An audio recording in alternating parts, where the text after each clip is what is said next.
You may have seen that video. I know that people that watch my channel watch that channel, and also that channel watches my channel because they commented on a video that I did. When I say they, okay, let's say Chris. Okay, I'm going to call him Chris because that's his name. Anyway, so Chris commented a while back when I did a video on support. Now I'm going to put that, it's this video here, and I'll put a link to it at the end so you can go and watch that. But it's a really good video on support, I thought.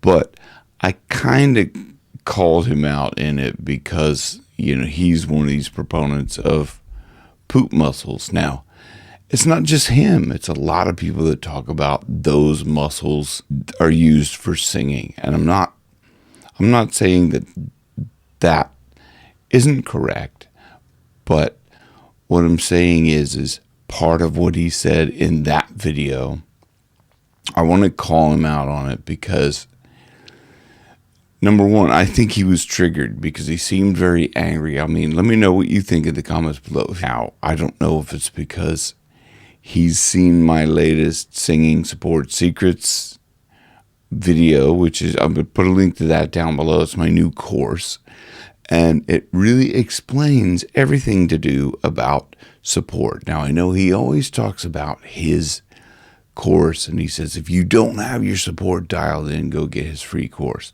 Now, I've seen his free course, full disclosure.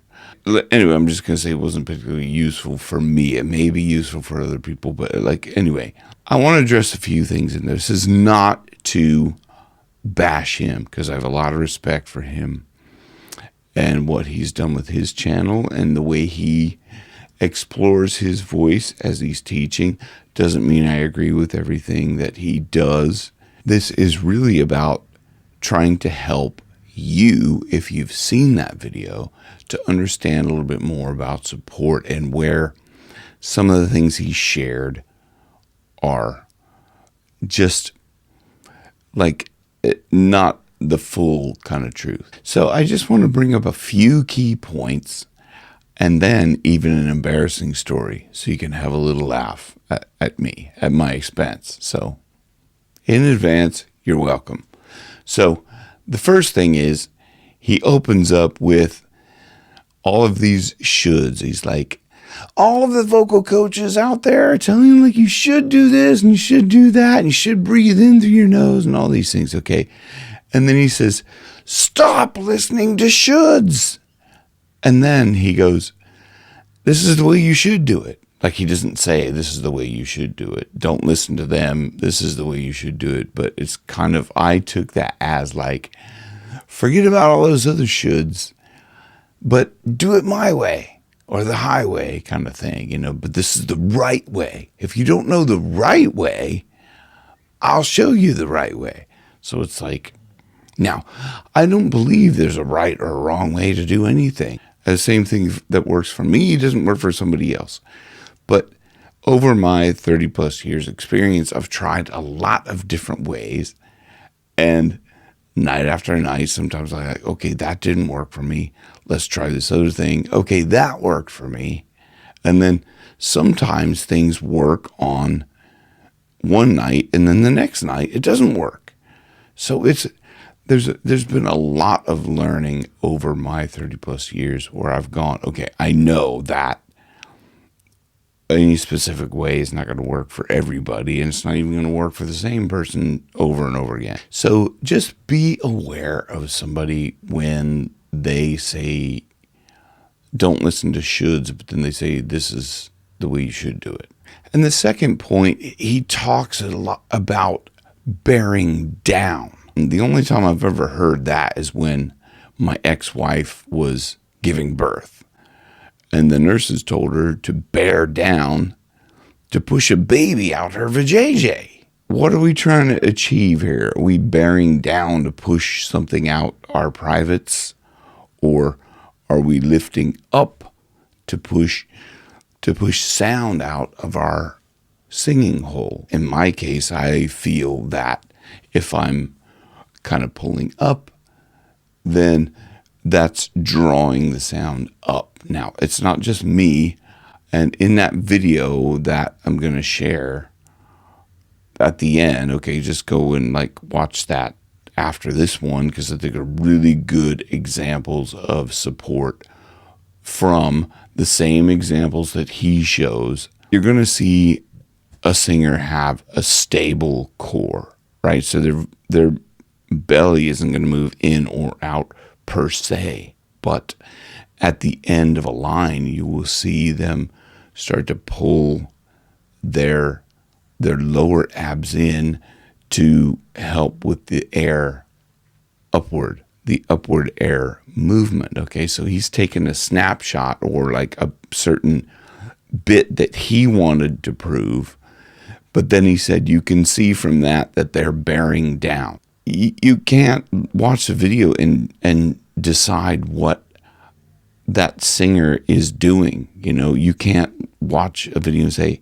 I mean, like if you can't physically see what's going on, you can't interpret that as what they're thinking, you know. But okay, so by him saying that they're bearing down, that's his interpretation of what they're doing. So you got to be careful there when you like, he's putting his thoughts into that singer, that he's watching something, he's going, they're pushing down. Now, they aren't telling anybody that they're pushing down.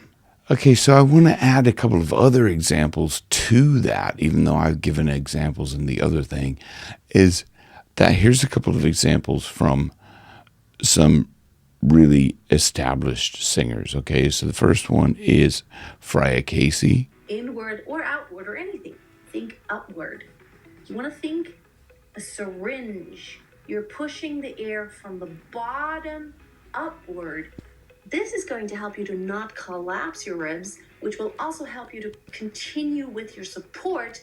And then Eric Arsenault talks about pretty much the same thing, and he's a very well-established singer. In fact, he's probably one of the guys that's been on the YouTube the longest. You can feel your solar plexus. You can feel it if you cough. It's the top two abs. It punches forward. Bottom two abs come in and up, but this goes forward. So you're not pushing your belly out. You want to feel a reflexive kick out from this top section. It's within the costal arch. That's step one. Okay, so you see there, both of those are talking about pulling up as well. So it's not just me. So I'm not just crazy. I'm just putting these examples there for you so you can understand. Now, I still have to get to my embarrassing story, and that's coming up. So I promise you that. But I go off of results, okay, and other experts. Now, when I say I go off of results from me, results from my students, and also other experts. So I listen to those experts. What are they doing? They just showed you there. I'm not saying that bearing down or feeling your poop muscles is wrong. In fact, I've done that before. And the embarrassing story is that when I was doing a lot of gigs and I was doing that kind of like that bearing down feeling, coupled with the jumping up and down a lot and moving all this around and the bearing down on the pelvic floor muscle. Embarrassing story, I got hemorrhoids from bearing down, from pushing down. I got hemorrhoids, or I got one hemorrhoid. Now, if you don't know about hemorrhoids, it's pretty disgusting. It's gross. I'm not going to get into it, but they ain't nice. Bear down at your own risk. If you think that works and it works for you, do it. I'm just saying, if you're going to be singing a lot, like 2 hours in a row live, jumping around, doing a lot of physical activity, keep in mind your pelvic floor has to be like really strong to sustain that kind of that feeling of bearing down. So just keep that in mind if that's what you're going to do. If that works for you, do it. I don't care what you do. I'm just saying that you can't go on here and tell people that stop listening to shoulds and then tell them they should do it your way. That's my view on it, my opinion. It's not to hate. It's just to say, I want the best for you. So click the link down below and get that singing support secrets. That's the best thing you could do for your singing in general. So I hope you guys like this and you don't be hating on me. And Chris, don't be hating on me. I love you. Rock your best vocals with your best keeps getting better. See ya.